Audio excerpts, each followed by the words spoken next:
नमस्ते, म तेज प्रसाद काफ्ले। आज हामी कक्षा 9 को पाठ्यक्रममा समाविष्ट व्याकरणको विषय करण अकरणको विषयलाई उठान गर्नेछौँ। ल त सुरुवात गरौँ है त। करण भनेको के हो अनि अकरण भनेको के हो भन्ने कुरालाई स्पष्ट पार्न म यहाँ केही उदाहरणहरू पेश गर्दैछु र ती उदाहरणबाट म करण र अकरण स्पष्ट पार्छु है त। यसलाई क नम्बर भनौँ, रमा घर जाऊ है। यसै गरी यसलाई ख नम्बर भनौँ, उनीहरू खाना खाउन्। यसै गरी ग नम्बरमा हामी घुम्न जाऔँला। यसै गरी घ नम्बरमा भाइ पास भएछ। यसै गरी अर्को नम्बर उदाहरण हेरौँ, ग नम्बर भनौँ यसलाई, उसले खेत खन्थ्यो। च नम्बरमा छ बहिनी घर गई। यसै गरी छ नम्बरमा छ तपाईँ काम गर्दै हुनुहुन्छ। र अन्तिम उदाहरण हेरौँ, मैले खाना खाएको थिएँ। हेर्नुहोस् त, मैले यहाँ धेरै उदाहरणहरू पेश गरेँ। अब म यो उदाहरणबाट तपाईँहरूलाई करण र अकरण भनेको के हो कुरा भन्न चाहन्छु। त करण भनेको के हो पहिला बुझौँ। हेर्नुहोस् त, यी सबै वाक्यहरू करण बुझाउने वाक्यहरू हुन्। हेर्नुहोस् त, के भने यहाँ मैले प्रस्तुत गरेका कतिवटा भएछन् हेर्नुहोस् त, 8वटा वाक्यहरू करण बुझाउने वाक्य हुन्। भन्नुको तात्पर्य करण भनेको के रहेछ त, जुन वाक्यले सकारात्मक अर्थ दिन्छ ती वाक्यलाई हामी के भन्छौँ, करण भन्छौँ। सकारात्मक अर्थ दिने वाक्य करण हुन् है। त सकारात्मक अर्थ जसलाई हामी पोजिटिभ अर्थ दिने भन्छौँ है, त सकारात्मक अर्थ दिने वाक्यहरू करण बुझाउने वाक्य हुन्। त यसैको ठिक विपरीतार्थी शब्द भनौँ त नकारात्मक अर्थ दिने अथवा उल्टो अर्थ बुझाउने शब्दहरू के हुन् त, अकरण हुन् है त। अब म त्यसो भए यहाँ प्रस्तुत यी सबै करणका वाक्यहरूलाई अकरण बनाउन चाहन्छु है त। कसरी अकरण बनाइदो रहेछ पहिला म यहाँ गरेर देखाउँछु, त्यसपछि यसको बारेमा कुराकानी गर्छु है त। त हेर्नुहोस् त, 1 नम्बरको वाक्यमा रमा घर जाऊ, त यसलाई अकरण बनाउँदा के हुन्छ होला भन्नुहोस् त। रमा घर जाऊ के हुन्छ होला, रमा घर नजाऊ। म क्रियापद मात्रै यहाँ परिवर्तन गराएको देखाउन चाहन्छु है। के हुने भयो, रमा घर नजाऊ है त। यसै गरी अर्को वाक्यमा हेरौँ, उनीहरू खाना खाउन्। के हुन्छ होला भन्नुहोस् त, के हुन्छ होला, उनीहरू खाना नखाउन् होइन त, ठिक भन्नुभयो। यसै गरी हामी घुम्न जाऔँला, के हुन्छ, नजाऔँला है त। यसै गरी हेर्नुहोस्, भाइ पास भएछ, के हुन्छ होला, भाइ पास भएनछ है। मैले यहाँ क्रियापदलाई मात्रै परिवर्तन गर्ने प्रयास गरेको छु, यो बुझ्नु होला है। भाइ पास भएनछ। यसै गरी उसले खेत खन्थ्यो, के हुन्छ होला, उसले खेत खन्दैनथ्यो होइन त हो। यसै गरी बहिनी घर गई, के हुन्छ होला, बहिनी घर गइन है। यसै गरी तपाईँ काम गर्दै हुनुहुन्छ, के हुन्छ होला यसको, हेर्नुहोस् त, तपाईँ काम गर्दै हुनुहुन्छ, तपाईँ काम गर्दै हुनुहुन्न। अनि अन्तिम वाक्यको के हुन्छ होला नि भन्नुहोस् त, मैले खाना खाएको थिएँ, के हुन्छ होला, मैले खाना खाएको के हुन्छ होला, थिइन, मैले खाना खाएको थिइन। त यहाँ मैले जति पनि उदाहरणहरू यहाँ पेश गरेँ, मैले अकरण बनाएँ। अब करणबाट अकरण बनाउँदा के गरिदो रहेछ त हेर्नुहोस् त, एकचोटि मनन गर्नुहोस् त। हेर्नुहोस् त, मैले रेखाङ्कन गरिरहेको छु, एकचोटि विचार गर्नुहोस् है। यहाँ छुटेछ, पुरा नहुन्छ, हेर्नुहोस् है, विचार गर्नुहोस् है। त मैले यहाँ रेखाङ्कन गरेँ, हेर्नुहोस् त, कसलाई रेखाङ्कन गरेँ, केलाई रेखाङ्कन गरेँ, हेर्नुहोस् त, न भन्ने वर्णलाई मैले रेखाङ्कन गरेँ। त महत्त्वपूर्ण कुरा यहाँ के बुझ्नु पर्यो भने, करणबाट अकरण बनाउँदा क्रियापदमा न थप्नै पर्छ, यो कुरा चाहिँ बुझ्नुपर्छ है। नत्र व्याकरणात्मक दृष्टिकोणले करणबाट अकरण वाक्य बन्दैन। सम्झिनु भयो नि होइन त। त के गर्नु पर्दो रहेछ, करणबाट अकरण बनाउँदा क्रियापदमा न थप्नु नै पर्दो रहेछ। अब अगाडि बढौँ है त। हेर्नुहोस् त, मैले रेखाङ्कन गरेको न कहीँ सुरुमा छ, कहीँ बिचमा छ, कहीँ अन्तिममा छ, हेर्नुहोस् त। कि यो सबै एकै ठाउँमा राखेर मिल्छ कि मिल्दैन होला, एकचोटि विचार गर्नुहोस् त। मिल्दैन है त। त्यसैले यसका पनि आफ्नै अवस्थाहरू हुन्छन्। कस्ता कस्ता वाक्यमा सुरुमा नलगाउने, कस्ता कस्ता वाक्यमा बीचमा नलगाउने र कस्ता कस्ता वाक्यमा अन्तिममा नलगाउने भन्ने कुरा हामीले बुझ्न जरुरी छ। हेर्नुहोस् त। त्यसैले सुरुमा प्रस्तुत गरिएको वाक्य रमा घर जाऊ भन्ने वाक्य कस्तो होला हेर्नुहोस् त। यो वाक्यले कस्तो सन्दर्भ बुझाउँछ? यो आज्ञार्थक बुझाउने वाक्य हो, होइन त? हो। यसै गरी तलतिरको हेर्नुहोस्, उनीहरू खाना खाउन्, यसले इच्छार्थक बुझाएको छ, होइन र? हो नि। यसै गरी हेर्नुहोस् त, हामी घुम्न जाऔँला, यसले सम्भावनार्थ बुझाएको छ। करणबाट अकरण बनाउँदा क्रियापदमा न कहाँ थप्नुपर्छ? सुरुमा न थप्नुपर्छ, होइन त? है, कहाँ नथप्नुपर्छ? सुरुमा न थप्नुपर्छ। ल, सुरुमा न थप्ने। तैपनि एकचोटि हेर्नुहोस् न, सुरुमा नथप्ने त मैले भने, कतै बीचतिर नथपेर मिल्ने, अन्तिमतिर नथपेर पनि मिल्छ कि? हेर्नुहोस् त, एक नम्बरको वाक्यमा रमा घर जाऊ भन्ने वाक्यलाई एकचोटि बीचमा नराखेर हेरौँ न। जा न ऊ मिल्यो र? मिलेन। यसै गरी अन्तिममा जाऊ न मिल्छ? मिल्दैन है त। त्यसैले सुरुमा नआउने अवस्था कस्ता कस्ता वाक्यमा हुँदा रहेछन्? आज्ञार्थक, इच्छार्थक र सम्भावनार्थक वाक्यमा करणबाट अकरण बनाउँदा क्रियापदमा सुरुमा नथप्नुपर्छ, जुन कुरा मैले यहाँ भर्खरै बताएँ। अब अगाडि बढौँ है त। हेर्नुहोस् त, यहाँ प्रस्तुत गरिएको छ। हेर्नुहोस् त, बीचमा नराखियो। यो कस्तो खालको यो वाक्य होला? भाइ पास भएछ, भएछ सामान्यार्थक नै हो। सामान्यार्थक अन्तर्गत कुन कालको हो त यो? भन्नुहोस् त, कुन काल होला? यो हो अज्ञात भूत, है त, अज्ञात पक्ष, है त। यसै गरी तल्लो वाक्य हेर्नुहोस्, उसले खेत खन्थ्यो, भूतकालको कुन पक्ष? अभ्यस्त, है, भूतकालका अज्ञात र अभ्यस्त पक्ष। त सामान्यार्थक अन्तर्गत आज्ञार्थक बुझाउने, है, अनि सम्भावनार्थक बुझाउने वाक्यमा न कहाँ थप्नु पर्दो रहेछ त? बीचमा न थप्नु पर्दो रहेछ, होइन त? हो, बीचमा न थप्ने। अब बाँकी रहेका अझै हेरौँ त। हेर्नुहोस् त, बहिनी घर गइन, यहाँ अन्तिममा नआएको छ। तपाईँ काम गर्दै हुनुहुन्छ, यहाँ पनि अन्तिममा आएको छ, है। यसै गरी अन्तिम वाक्यमा अन्तिममा नआएको छ। अब कस्ता कस्ता वाक्यमा करणबाट अकरण बनाउँदा अन्त्यमा हुँदो रहेछ त? हेर्नुहोस् त, भन्न सक्छौँ नि हामी, होइन त? त कस्ता कस्ता वाक्यमा? हुन त यी पनि सामान्यार्थक नै हुन्। सामान्यार्थक अन्तर्गत कालका सामान्य पक्ष, कालका सामान्य पक्ष, है, लेखौँ यहाँनिर, कालका सामान्य पक्ष। सामान्य पक्ष भनेको त बुझ्नुहुन्छ नि, सामान्य वर्तमान काल, सामान्य भूतकाल, सामान्य भविष्यकाल भनेको, है। त्यसै गरी अपूर्ण पक्ष अनि पूर्ण पक्षमा हामीले के गर्छौँ? न अन्त्यमा थप्छौँ, है त। अन्त्यमा हामीले के गर्छौँ? न थप्छौँ। हेर्नुहोस्, ठ्याक्कै भन्नुपर्दा करणबाट अकरण बनाउँदा यी तीनवटा नियमलाई हामीले पूर्णतः पालना गर्नुपर्छ। स्मरण रहोस्, करण भनेको सकारात्मक अर्थ दिने वाक्य हो, अकरण भनेको नकारात्मक अर्थ दिने वाक्य हो। करणबाट अकरण बनाउँदा हामीले क्रियापदमा न अनिवार्य थप्न पर्छ। त्यो नथप्ने पनि विभिन्न अवस्थाहरू हुँदो रहेछ, कहीँ सुरुमा, कहीँ बीचमा र कहीँ अन्त्यमा। यो कुराको मैले यहाँ जानकारी तपाईँहरूलाई पेश गरेँ। हुन्छ त? ल, अझै अगाडि बढौँ है।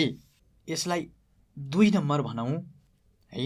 खासमा त यिनै तीनवटा नियमहरू महत्त्वपूर्ण हुन्, तर पनि केही कुराहरू छन्, तैपनि म देखाउँछु। हेर्नुहोस् है।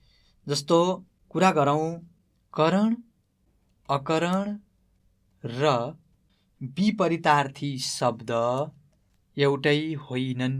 हेर्नुहोस् है त, मैले यहाँ एउटा नियम लेखेँ, त यसलाई म स्पष्ट पार्न चाहन्छु, है त। करण, अकरण र विपरीतार्थी शब्द एउटै होइनन् अरे।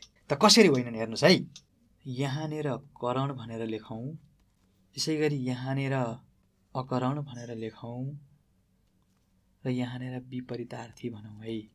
बुझ्नुहुन्छ नि? विपरीतार्थी शब्द भनेको उल्टो अर्थ दिने शब्द नै हो हुन त, तर करणबाट अकरण बनाउनु र करण अकरण विपरीतार्थ शब्द एउटै कुरा चाहिँ होइन है त। म यही कुरा यहाँ तपाईँहरूलाई देखाउन चाहन्छु। हेर्नुहोस्, जस्तो शब्द दियो आयो, भन्नुहोस् त के हुन्छ होला अकरणमा आयोको? के हुन्छ होला? आएन। अनि आयोको विपरीतार्थी शब्द के हुने भयो नि फेरि? भन्नुहोस् त, गयो हुने भयो होला। हेर्नुहोस् त, एउटै कुरा रहेछ त? अकरण भन्नु र विपरीतार्थी शब्द भन्नु कुरा एउटै रहेछ त? होइन रहेछ है त। म यही कुरा यहाँ बुझाउन तपाईँहरूलाई खोजिरहेको छु। यसै गरी अर्को हेरौँ है त। जस्तो अर्को शब्द दियो उठ्यो, अनि यसको के हुन्छ होला नि? भन्नुहोस् त, उठेन। अनि विपरीतार्थी शब्द के हुने भयो? उठ्योको ठिक भन्नुभयो, बस्यो है। खासमा मैले यहाँनिर तपाईँहरूलाई भन्न खोजेको के भने नि, जस्तो राम घर आयो भन्ने वाक्यलाई अकरण बनाउनु पर्यो भने राम घर गयो बनाउनु चाहिँ हुँदैन है भन्ने कुरा मैले बुझाउन खोजेको। त्यो अकरणको वाक्य व्याकरणात्मक दृष्टिकोणले बन्दैन है। क्रियापदमा न हामीले थप्नै पर्छ, जुन कुरा मैले अघि भनिसकेको छु। अझै हेरौँ है त, अर्को पनि उदाहरण देखाउँछु म तपाईँहरूलाई। हेर्नुहोस्, हाँस्छु, यसको के हुन्छ होला नि? भन्नुहोस् त, हाँस्दिन। अनि हाँस्छुको विपरीतार्थी के हुन्छ होला? रुन्छु, होइन त? तपाईँहरू स्पष्ट हुनुभयो नि? म एकचोटि फेरि भन्न चाहन्छु है त। अकरण र विपरीतार्थी शब्द एउटै होइनन्। करणबाट अकरण बनाउँदा हामीले शब्दलाई विपरीतार्थी शब्द लेखेर हुँदैन। भन्नुको तात्पर्य क्रियापदमा नथप्नुपर्छ भन्नु नै हो है त। ठिक छ? ल, अझै अगाडि बढौँ है त। यसलाई 3 नम्बर भनौँ र के हेर्नुहोस् है त, सङ्केतार्थक वाक्यलाई पनि दोहोरो युगल अकरण बनाउने। के रहेछ त यो भनेको हेरिहालौँ है त। यसको पनि उदाहरण लेखौँ। जस्तै हेर्नुहोस् है, म एउटा उदाहरण पेश गर्छु। घाम लागे न्यानो होला। यो सङ्केतार्थक वाक्य हो। यसले सङ्केत अर्थ बुझाएको छ, कार्यकारण सम्बन्ध बुझाएको छ है, जुन हामीले भाव र अन्तर्गत पढि पनि सकेका छौँ। अब भन्नुहोस् त, यसलाई कसरी अकरण बनाउने होला? सजिलो छ। मैले यहाँ माथि नै भने, हेर्नुहोस् त, दोहोरो बनाउने भन्नुको तात्पर्य यहाँ 2वटा क्रियापदहरूलाई परिवर्तन गर्ने भनेको। ल हेर्नुहोस् है त, म बनाएर देखाउँछु है। त यसको के हुने भयो अकरण बनाउँदा?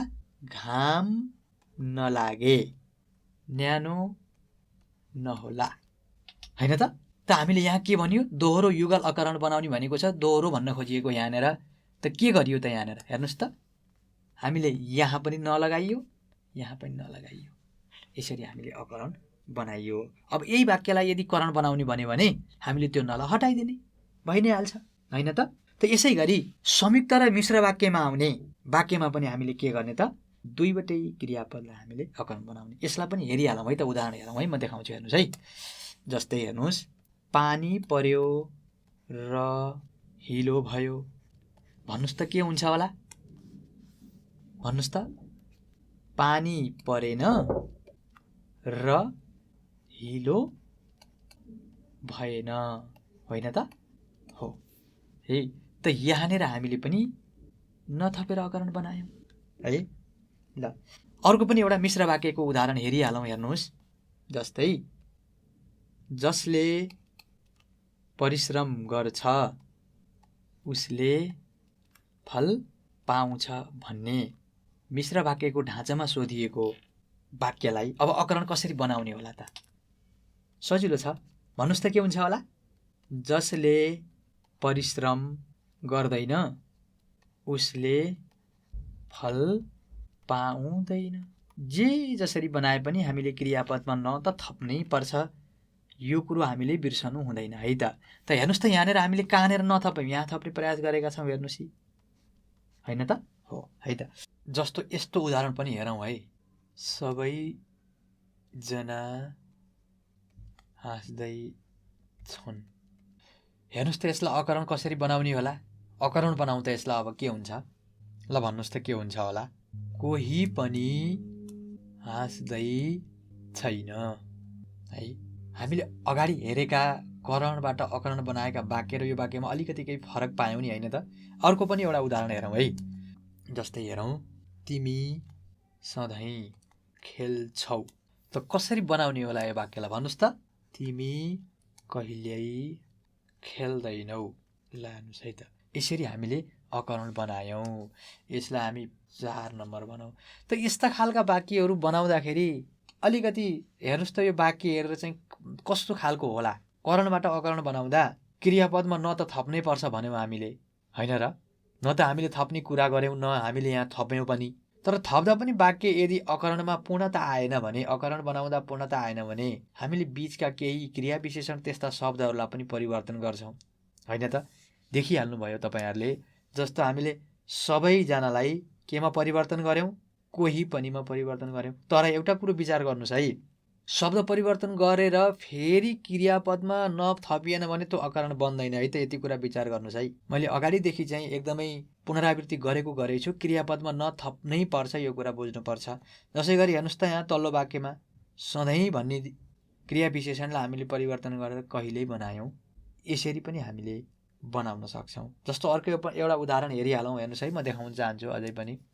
राम जे पनि खान्छ, त के हुन्छ होला यसको? हेर्नुहोस् त, भन्नुहोस् त।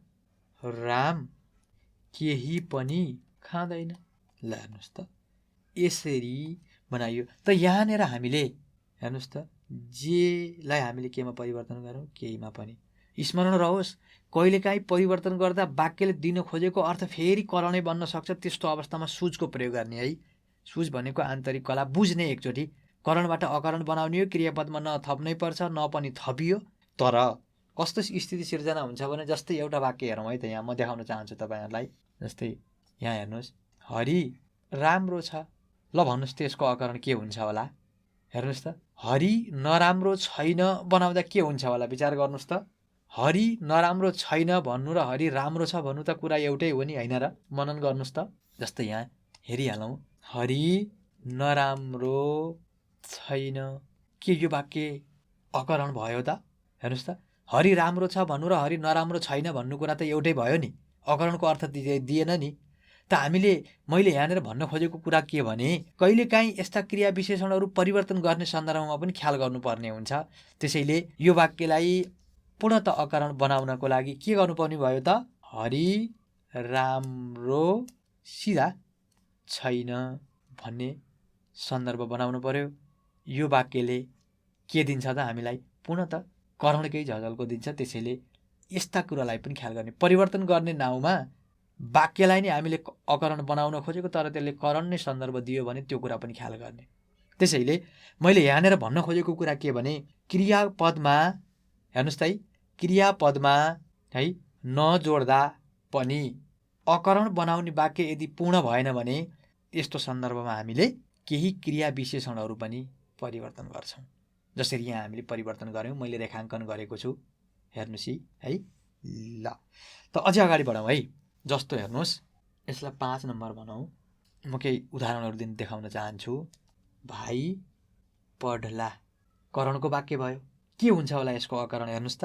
ल भन्नुहोस् त, भाइ पढ्लाको अकरण के होला? सोझो छ, भाइ नपढ्ला, होइन र? हो। यसै गरी भाइ पढ्ला भन्ने वाक्य दियो, हामीले अकरणमा के बनायौँ?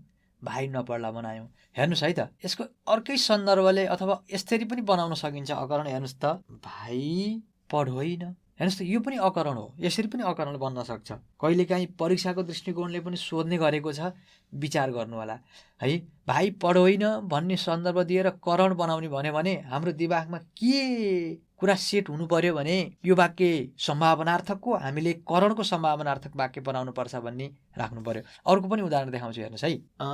आज पानी पर्ला, के हुन्छ होला? ल भन्नुहोस् त। सोझो छ, आज पानी नपर्ला। अब यसै गरी मैले अघि भर्खरै देखाएको छ, यस्तो के हुन्छ होला त? आज पानी परोइन। यसरी पनि अकरण बनाउन सकिन्छ है त। यो कुरो चाहिँ ख्याल गर्नु पर्यो मैले भन्न खोजेको। जस्तै अर्को पनि एउटा उदाहरण दिउँ है, अझ सजिलो होला तपाईँहरूलाई। उनीहरू घर जालान्। के हुन्छ होला? ल भन्नुहोस् त। उनीहरू घर नजालान्, होइन त? हो। अब यसै गरी अर्को तरिकाले के हुन्छ होला? हेर्नुहोस् त, उनीहरू घर के हुन्छ होला? भन्नुहोस् त। जाओइनन्, है त। यसरी पनि अकरण बनाउन सकिन्छ। यो कुरो मैले यहाँ स्पष्ट पार्न चाहेँ है त। जाओइनन्, परोइनन्, खाओइनन्, गरोइनन्, त हामीले के कुरा बुझ्नु पर्यो त? त यो वाक्य सम्भावनार्थकको वाक्य हो, यसलाई सम्भावनार्थकको करण बनाउनुपर्छ भन्ने कुरा चाहिँ हामीले बुझ्नु पर्यो है त। ठिक छ, ल अझै अगाडि बढौँ है त। जस्तै हेर्नुहोस् है, पृथ्वी गोलो छ है। केही उदाहरणहरू यहाँ म अर्को पनि दिन चाहन्छु। दिन दुखीलाई माया गर। अब हेर्नुहोस् त, यी वाक्यहरू त अब कस्तो अलिकति सर्वमान्य सत्यका कुरा गरिन्छ नि होइन, जुन व्यवहारतः सत्य हुन्छन्। यस्ता कुरालाई करणबाट अकरण बनाउँदा के गर्ने भन्ने प्रश्न पनि उठ्छ होइन त। पृथ्वी त गोलो छ नि, जो दुखी छ, जो गरिब छ, त्यसलाई त माया गर्नै पर्छ। अब सोझो अर्थले अकरण बनाउँदा त के हुन्छ हेर्नुहोस् त, पृथ्वी गोलो छैन नै बनाउने हो, होइन त। तर एउटा कुरो के बुझ्नु पर्यो भने हामी व्याकरण पढ्दैछौँ होइन, व्याकरणमा पनि हामी करण र अकरण पढ्दैछौँ। त करणबाट अकरण बनाउँदा करण है सकारात्मक र नकारात्मक अर्थ दिने वाक्य नै बनाउने हो, हामीले व्याकरण पढेको हो। त्यसैले हामीले निर्धक्क भएर यस्ता सर्वमान्य सत्य, शाश्वत सत्य कुराहरूलाई पनि हामीले सिधा बनाइदिँदा हुन्छ है। पृथ्वी गोलो छैन, यसरी बनाउँदा केही फरक पर्दैन, किनभने हामी व्याकरण पढ्दैछौँ। यो कुरा चाहिँ बुझ्नु पर्यो है। यसै गरी यसको पनि के हुने भयो त, दिन दुखीलाई माया के हुने भयो, नगर है। यसरी हामीले सोझो अर्थमा बनाउन सक्छौँ। जस्तो आगोले पोल्छ भन्ने बेला के होला, आगोले पोल्दैन बनाउने, यसमा झुकिनु पर्ने कुनै आवश्यकता छैन। ल त मोटामोटी करणबाट अकरण बनाउँदा सम्झनु पर्ने कुराहरू यिनै हुन्। मैले तपाईँहरूलाई यहाँ एक एक गरेर चाहिँ नमुनाहरू पेश गरेँ। हामी पाठको अन्त्यमा प्रवेश गरिसकेका छौँ। यसलाई एकचोटि राम्रोसँग हेर्नुहोला है। त अन्त्यमा म गृह कार्य दिन चाहन्छु, त यो गृह कार्यहरू गर्नुहोला। त्यस्तो कुनै समस्या बुझिएन होइन भयो भने हामीलाई इमेल पनि गर्न सक्नुहुनेछ। हाम्रो इमेल ठेगाना रहेको छ learning@dearwalk.edu.np। हस्त धन्यवाद।